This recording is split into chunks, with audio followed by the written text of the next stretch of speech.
I really used to look forward to buying new textbooks at the beginning of every school year as a young boy, just like many of you.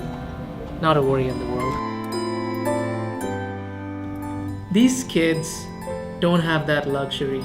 Their parents can't pay for it. Ambika Haldar grew up in a slum. Her late father, who died of cancer, used to pull rickshaws and sell vegetables. Her mother is a maidservant. All this didn't stop her from seeking out an education and strive against the adversity to enroll in college for a master's degree in geography. Shourav Mondal, he supports his widowed mother by selling fish and lives in a mud hut. However, this also hasn't stopped him from seeking out an education, and he is in college studying his bachelor's degree in history. Both these children and several others have continued to focus on their education, and their efforts have been supported by an amazing charitable foundation, one that I have been supporting since 2012, the Sharehouse Charitable Foundation. Marianne, who is 81 years old today, runs this foundation single-handedly.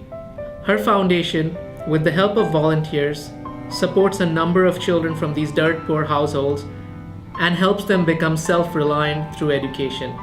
At the cost of $75, you can affect the life direction of a child.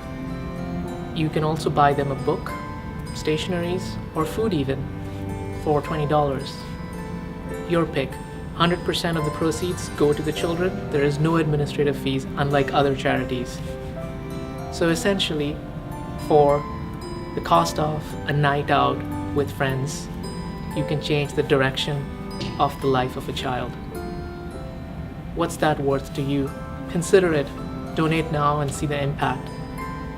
For more information, check the link below and see who you'd like to support. Thank you.